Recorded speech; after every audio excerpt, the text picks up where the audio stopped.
With global attention focused on the situation between Israel and Iran, deadly violence continues in Gaza, where local health authorities say that at least 140 people have been killed during the last 24 hours alone. Well, this is a result of Israeli gunfire and airstrikes. Well, of these deaths, several people were killed in Israeli fire on crowds of displaced Palestinians who were awaiting food aid. Well, since aid deliveries to Gaza restarted in late May, close to 400 Palestinians have been killed and around 3,000 others have been injured whilst trying to get food.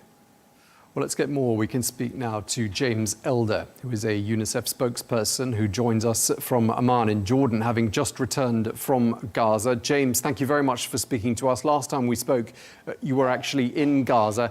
Just tell us briefly, to set the scene, when did you leave Gaza and what was the situation you left behind you? I left yesterday. It deteriorates now by the hour. I had a sense, this being my fifth time back, Tom, that this was as bad as it's ever been, which is a very, very perilous bar. To think that, given the bombardments and the denials and the restrictions, to think it's got worse. And I spoke to many, many other humanitarians just to check, to qualify. And yes, it gets worse now by the hour. And that's for a couple of reasons. Primarily, that's now water. Fuel is water. Fuel is what pumps the desal plants. Fuel gets trucks across the Gaza Strip. Whatever word you would use for that, it's like a famine of water. So we've gone the bombardments, the nutritional crisis. But as someone said to me, James, we've learned to live without so much, without loved ones, without our homes. We've somehow learned that we can live without for a week or two without food. You cannot live a couple of days without water. That's why now it's an hour-by-hour proposition, so long as fuel is not allowed into the Gaza Strip. And it's extraordinary, isn't it? And part of the tragedy is the fact that, you know, as things deteriorate, as you say, and are perhaps their worst point so far in these last 21 months, this story is being eclipsed by other events in other parts of the world. And really, the world news cameras are not really trained on Gaza at this particular moment, are they? No, they're not. Probably less so than at any time. And this is not a quiet moment. As we say, it's exactly that level of criticality because people are on their knees. People's coping capacities have been smashed. We've said that for a while. Yes, there is something remarkable about Gazans, no doubt, given all they've endured for decades. There is something we saw in the ceasefire, the way they can respond. But right now, with a nutritional crisis, with a virtual blockade, with a water level where people are already drinking brackish water, salty water, and on top of this, of course, we have these militarized aid points where every day eclipses the day before when it comes to mass casualty events of civilians. They're abhorrent sights. Everything we spoke of, Tom, 5 weeks before the United Nations en masse, that, you know, humanitarianism at its best is needs-based. You find out the needs and you go to where people are, and that's what's happened since World War II. But we don't need to go back 10 years from Ethiopia or Somalia. We go back 2 months to the ceasefire. 400 distribution points across the Gaza Strip, malnutrition going that way, disease going that way, access to water going that way. All of a sudden, this attempt to circumvent the world's most efficient aid system, as I say, since it was invented in World War II, for militarized sites where everything we mentioned, what happens to old women? I've had old women in tears saying, I can't go there. I've had men who've been there 7 times and failed every time. Men stabbed. I met a little boy, 13-year-old boy, Abdul Rahman, who went, trying to be the hero of his family. Tank shell, shrapnel all through his lower part of his body. Such a brave boy. Tom, checked on him every day, sitting up, getting braver. And the last day I left, he died. So that is whatever that is, and that's increasing a level of desperation across the Gaza Strip. Yeah, it sounds like that boy's story and you know, the horrors of what he went through in the last days of his life, something you're never going to forget. That's going to be with you for life, isn't it? Yeah, without a doubt. There are things you compartmentalize, and there are things you cannot move. And several things with him, Tom, and he's not alone. I get a chill when you mention that. There's 50 children that could flash through my head because of the gravity of their wounds, because to see a child losing an arm and to see 4th-degree burns that I didn't know existed. this time around was somehow different in that it was the first time I wasn't just seeing these horrendous wounds of war, I was hearing them, such as the horrible lack of painkillers that you would hear children, because 4 or 5 children to a room, one's paralyzed, one's amputated, one's got shrapnel in their abdomen, and it's a scream. And this little boy who sat up to want to do a video with me, wanted to sit up, but hadn't had painkillers all morning. I will remember him. I'll remember that bravery. I will remember his mum, that anguish of, she's done everything. She's done the medical form. She's done the medical evacuation. It's another part of a system failing her son. So yes, that brave little boy, I remember that anguish of her mum. I remember walking out of that room and meeting another mother who took 9 years, Tom, 9 years to conceive, and her telling me her only child and husband had just been killed. That's what I mean. You turn around and everyone has a story that will rightly break your heart. Unfortunately, so long as this is allowed to go on by those nations with leverage, as they continue to turn away, more of those harrowing stories are being formed. Yeah, I mean, truly horrific stories that you're telling us there. I mean, and clearly the one of the little boy, of the Rahman, stands out amongst them all. Just tell us a bit more about the mother you were just mentioning there, a lady who'd taken many years to conceive a child, and then she died and she lost the child. Is that correct? No, sorry. So I just met her in a corridor because people come to you because they want help. They want, how do I get on a medical evacuation list? Medical evacuation list was a very single problem. Children who survive a bombardment in hospitals where medical care is denied.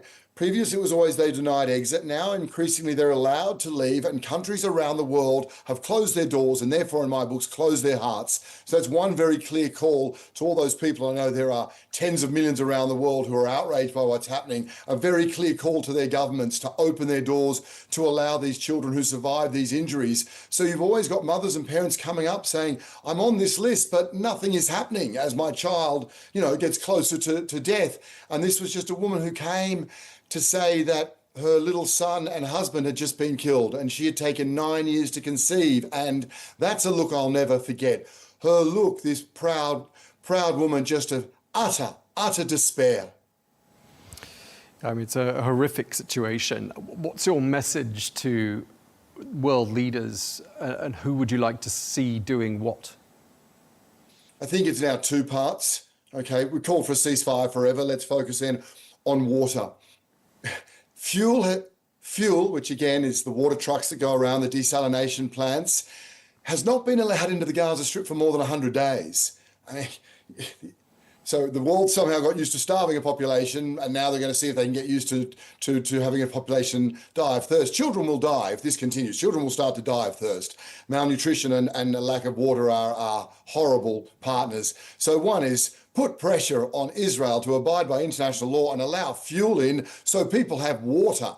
The second is, yes, all those governments around the world, increasingly we see Western nations making strong statements to show their outrage at what is happening to the citizens of Gaza. Well, then match it with deed, and those 2,000 children who are critically ill in Gaza, allow them into your country, allow them to get the medical care they deserve so they're not added to the 50,000 girls and boys who've been killed or wounded in this war.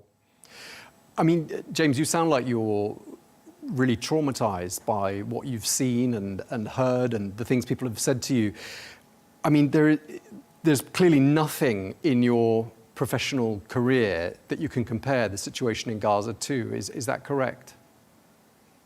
That is correct, for sure. I think my animation, I wouldn't say traumatized. I would say I'm outraged. I would say I feel my role is, to try and share that outrage, although it's an interesting word because UNICEF does a huge amount of trauma work with children. This is an entire population that need mental health support. We've never seen that before. But in Gaza, child psychologists don't call it PTSD, post-traumatic stress syndrome, for children because there's no P, there's no post. You can't call it post because a week later a child may have an entirely different type of trauma impact them. So that's trauma for children, girls and boys in Gaza.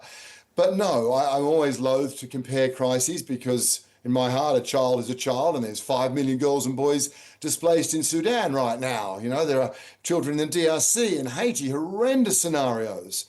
But no, I've never seen the scale this. Certainly, I don't think the world's ever seen a scenario where so many children are bombed and nowhere is safe and they're denied the care they need and they're denied the ability to leave. I don't know in modern history a time when civilians are denied the ability to leave a war zone whilst being denied the things they need to survive that war zone. And just lastly, I mean, let me draw on your expertise in the humanitarian field and ask you what's going so badly wrong with this Gaza Humanitarian Foundation? Why does it seem incapable of delivering aid to people without these scenes of mass violence that seem to accompany it? What's the underlying reason for it? The underlying reason is that humanitarian aid has to be impartial. The humanitarian organisations work with both parties, whoever they are. Wherever you are in Somalia, you're somehow dealing with al-Shabaab whilst you're dealing with the government. 10 years ago in Afghanistan, you're working with the Taliban and the government. You're impartial. You have trust of a community and you go in there. This is a combat site. This is not a demilitarized site. It is a combat site surrounded by Israeli soldiers. There are 3 of them, so instead of 400. So there's great desperation. And so it's militarized, it's politicized, it's weaponized. That underlines the problem.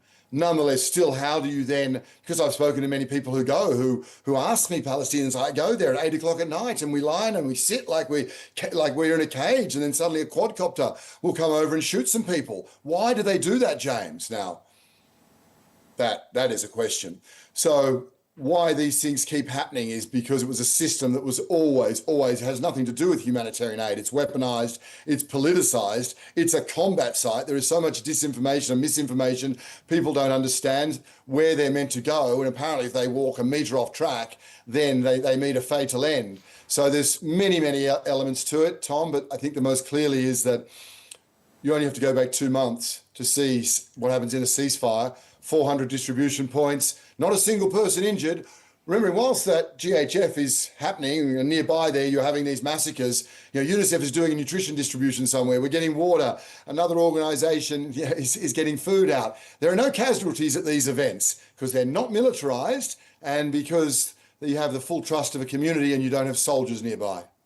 Okay, and just very briefly, I know I've got to let you go in just a second, but I mean, what's your message to someone who's watching who feels powerless and outraged, as you say you feel? What's your message to them? What can they do about this? I think this one, Tom, is around medical evacuations of children.